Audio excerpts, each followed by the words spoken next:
हमारे कार्यकाल में ईडी ने 1 लाख करोड़ रुपए की संपत्ति की। देश का लूटा हुआ माल देना ही पड़ेगा। आपने ऐसी व्यवस्था बनाई थी कि जिस बेटी का जन्म नहीं हुआ उसको आपके यहां से विधवा पेंशन जाते थे। कौन सा कल्चर देश की अभावी पीढ़ी को क्या प्रेरणा देना चाहते हो आप? कौन से रास्ते और ऐसी कौन सी आपकी मजबूरी है?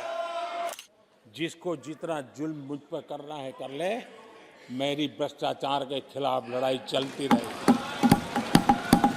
जिसने देश को लूटा है उनको लौटाना पड़ेगा। उनकी मुसीबत और ये गुस्सा मैं समझता हूं, क्योंकि तीर निशाने पर लगा है।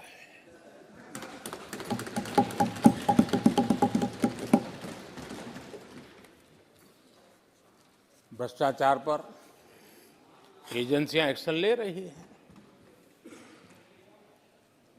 उसको लेकर भी इतना गुस्सा,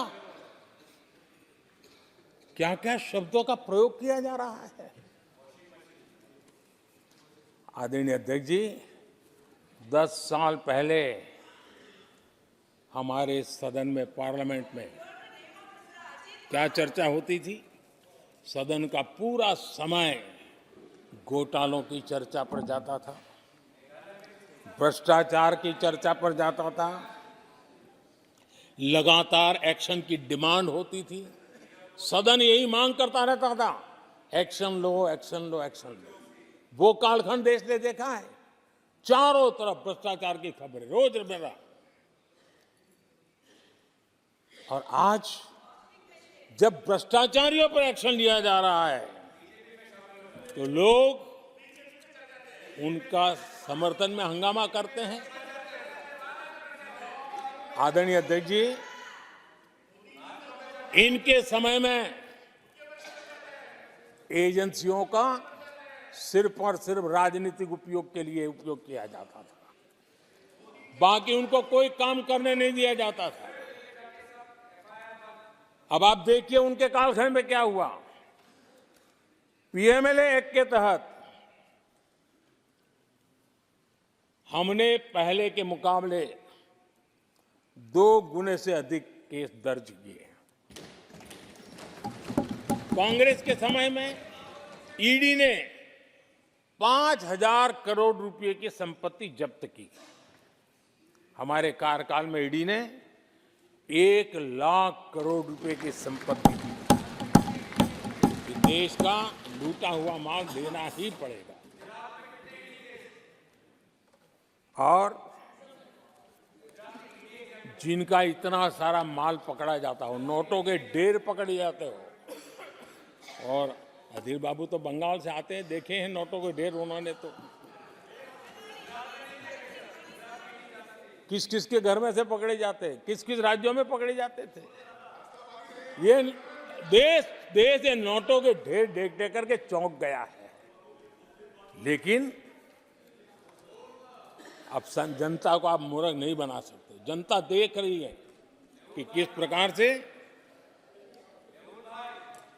यूपीए सरकार में जो भ्रष्टाचार की बातें होती थी उसका टोटल 10-15 लाख करोड़ का रहा है, चर्चा होती थी।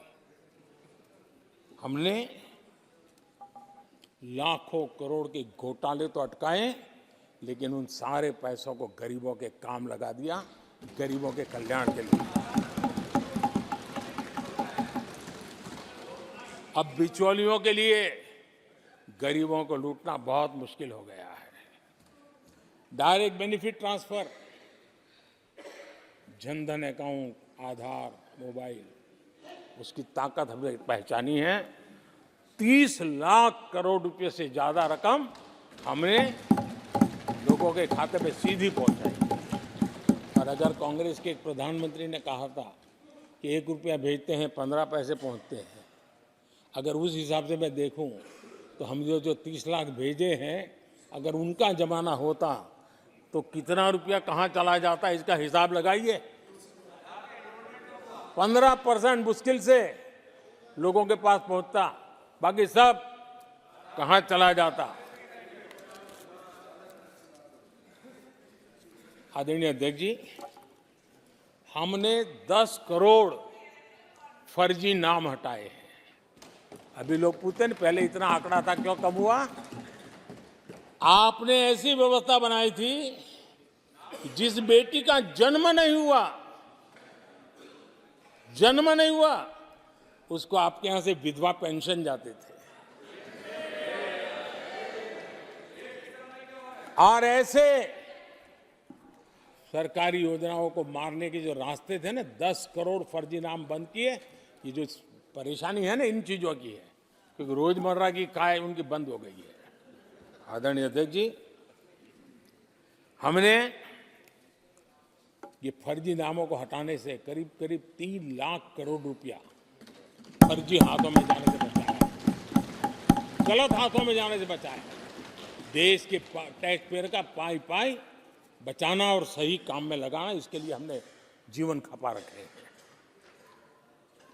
आदरणीय अध्यक्ष जी, सभी राजनीतिक दलों को भी सोचने की जरूरत है और समाज में भी जो लोग बैठे हैं उनको देखने की जरूरत है।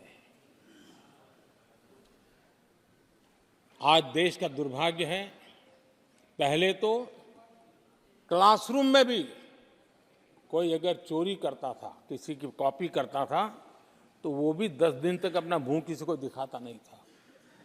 आज जो भ्रष्टाचार के आरोप जिन पे सिद्ध हो चुके हैं, जो जेलों में समय निकाल करके पैरोल पर आए, आज वॉशिंग मशीन से भी बड़ा कंधे पे लेकर के महिमा मंडन कर रहे हैं ऐसे चोरों का सार्वजनिक जीवन में। कहां ले जाना चाहते हो देश को तुम?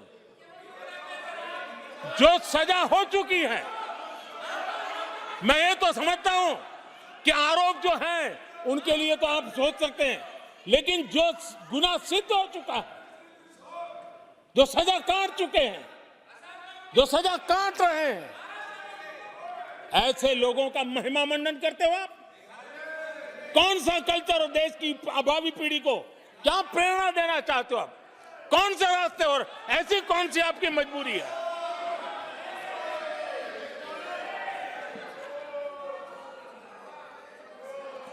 और ऐसे लोगों का महिमा मंडन किया जा रहा है, उनको महान बताया जा रहा है। जहां संविधान का राज है, जहां लोकतंत्र है, माननीय अध्यक्ष जी, ऐसी बातें लंबी नहीं चल सकती हैं। ये लोग लिख करके रखें, ये जो महिमा मंडन का काम चल रहा है उनका, वो अपने ही खात्मे की चिट्ठी पे सिग्नेचर कर रहे हैं लोग।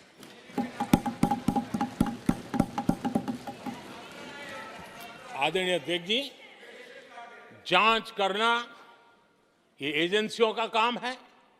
एजेंसियां स्वतंत्र होती हैं और संविधान ने उनको स्वतंत्र रखा हुआ है, और